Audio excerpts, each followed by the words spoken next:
মমতা থাকবে না। আত্মকলহ প্রতিনিয়ত বাড়িতেই থাকিবে। প্রত্যেকটা ঘরের মধ্যে কলহ হবে। আত্মকলহ মানুষের ধ্বংসের মূল কারণ হবে। দেখুন আমাদের সমাজ, আমাদের পরিবার কোন কলহে নষ্ট হচ্ছে। কীর্তন হবে একটা, কিছুদিন পরে শুরু হয়ে যায় আরেকটা কলহ থেকে। ভাগ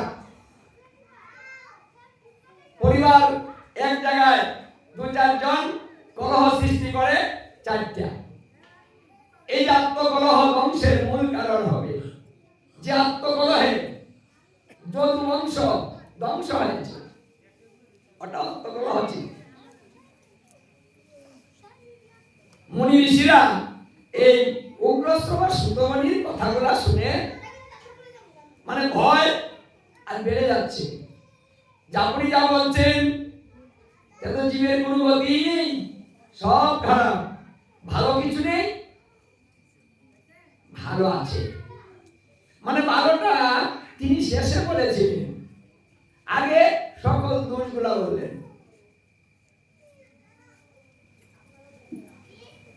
সাধুগুরু বৈষ্ণব গলে গলে হবে, ভণ্ড আর প্রতারকে ঢেল পড়ে যাবে। মানে বৈষ্ণব হবে অনেক, তবে পর বৈষ্ণব হবে, ভালো খুঁজে বেশি পাওয়া যাবে না। জম বলি শুক্রাচার্যের দলে পড়ে যাবে। তাই মানুষ প্রতিনিয়ত ধর্মের নামে ঠকবে। অসংখ্য ভগবানের আবির্ভাব হবে, মানে ভগবান একটা হবে না, হচ্ছে অসংখ্য ভগবান হবে।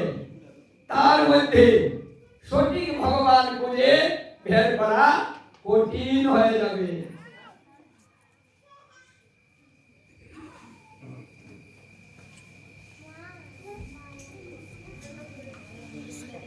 কলিকালে মায়েরা হবে মুকুরা।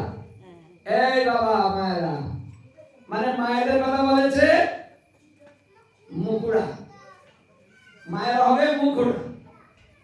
এই কথাটা ঋগ্বেদেও বলেছে, বৃহৎ নারদীয় পুরাণের 38 অধ্যায়েও বলেছে। মানে মুখটা বেশি হবে। এই জন্য ভাগবত বলছে যে মায়েদেরকে বেশি কথা বলিও না, ভালোবাসা দিয়ে কৃষ্ণ ভজন করিও। মানে কৃষ্ণ ভজনে রাখতে হবে, এটা বাবাদের দায়িত্ব, অন্য কোনো ভাবে পারবেন না। হে মুনি ঋষিগণ, সব কিছুই খারাপ বলছি, ভয় পাবেন না। তার মধ্যে একটা ভালো আছে, আমি শেষে ভালো কথাটা বলবো। বাহ, মানে সব দোষ একটা ভালো, তাই সব দোষের মধ্যে একটা ভালো কি করে পারবে? বলছে হ্যাঁ পারবে। হে মুনি ঋষিগণ, যে ভালো কথাটা কৃষ্ণ নাম, কৃষ্ণ নাম হবে উপাস্য দেবতার নাম হবে কৃষ্ণ। কৃষ্ণ নাম হবে কলিজীবের ভজন। কৃষ্ণ পথ কলিজীবের জন্য রাস্তাটা খোলা, আর সকল রাস্তা বন্ধ।